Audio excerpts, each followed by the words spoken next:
que é o remoção. E o remoção ele é um exercício bem legal, bem legal.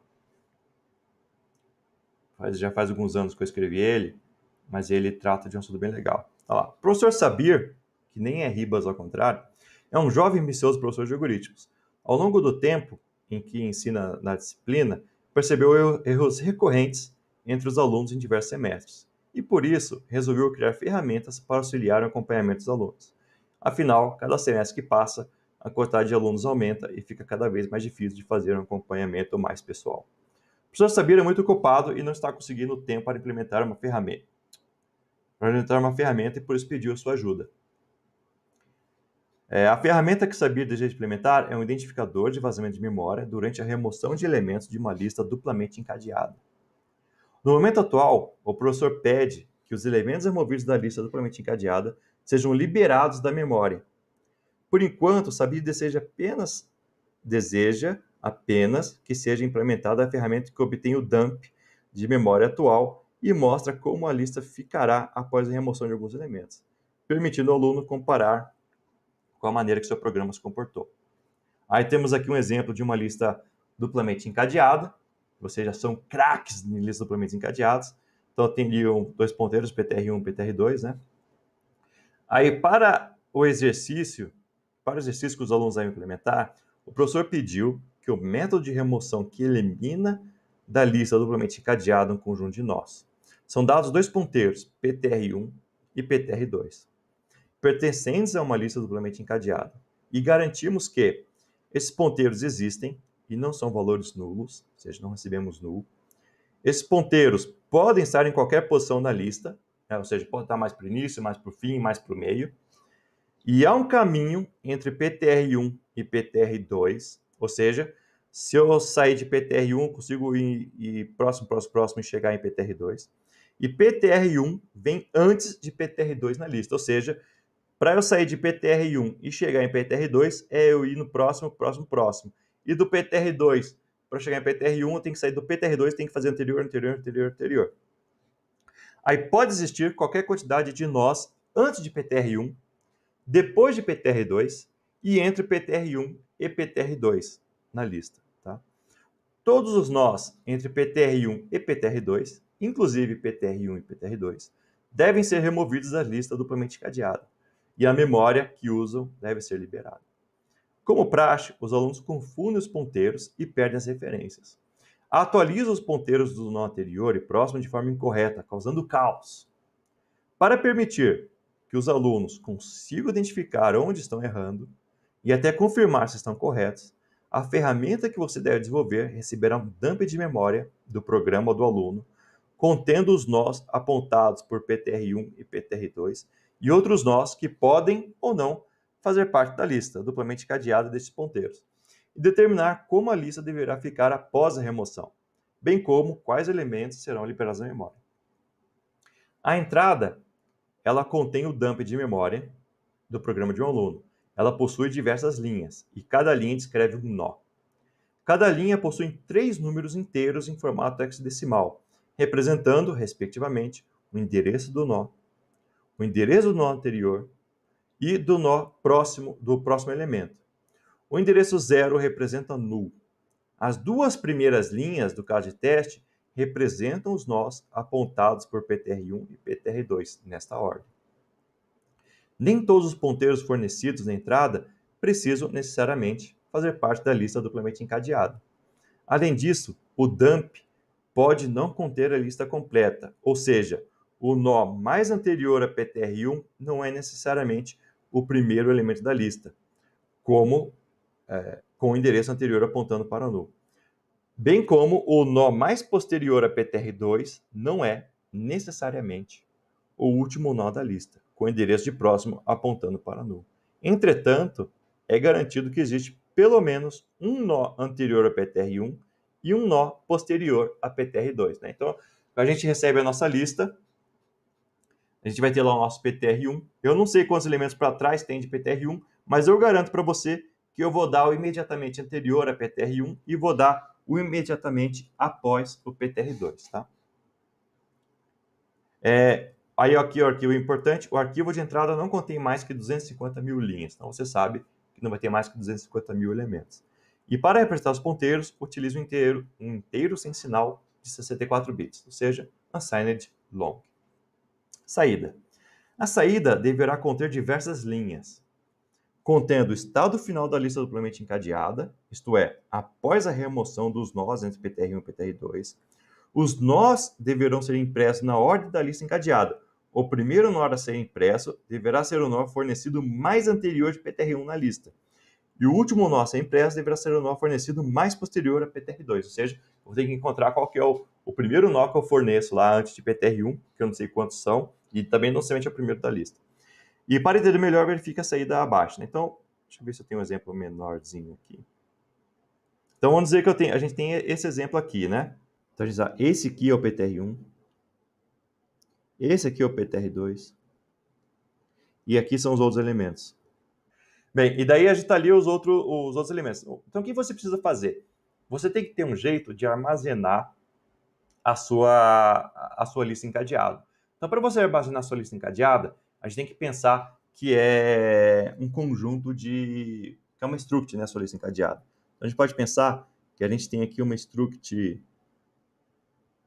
nó, e dentro dela a gente vai ter unsigned long o endereço dela, vai ter um unsigned long anterior e vai ter um unsigned long próximo. Então, essencialmente, essa aqui que é a nossa lista encadeada. Tá? Então, você vai ter que ter um vetor dessa struct aí, tá? Então, você vai criar lá um vetor. Quantos elementos tem o meu vetor? 250 mil, pelo menos. Tá? Porque a gente sabe que a entrada vai ter 250 mil elementos. Então, você vai ter que armazenar. Isso aqui é um vetor, é um struct nó v 50 mil posições, tá?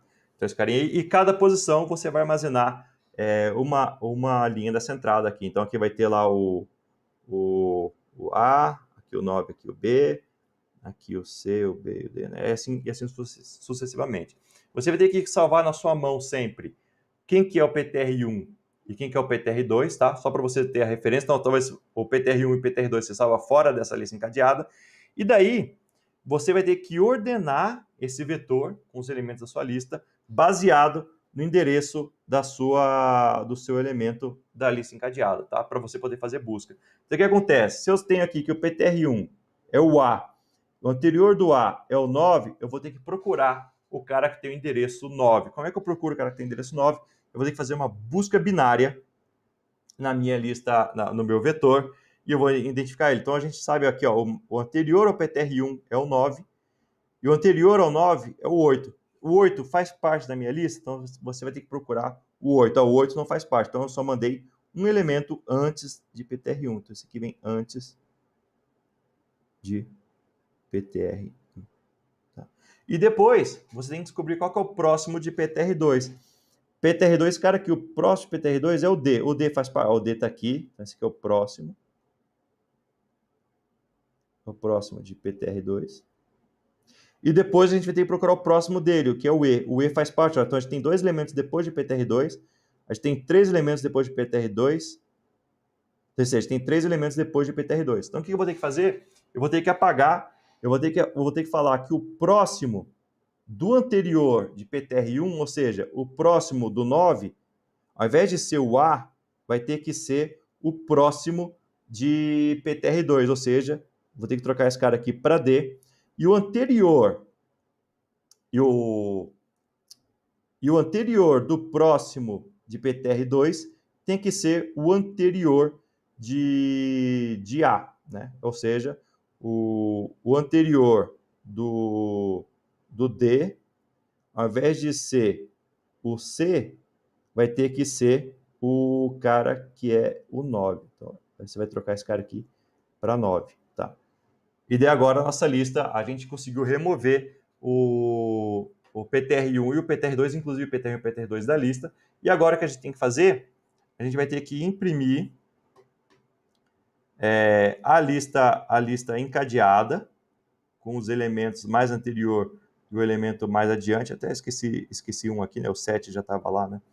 E o elemento mais adiante, a gente vai imprimir a lista encadeada, como é que ela ficou, e a gente remove o endereço dos elementos que foram removidos da... o João está me ajudando ali. Valeu, João.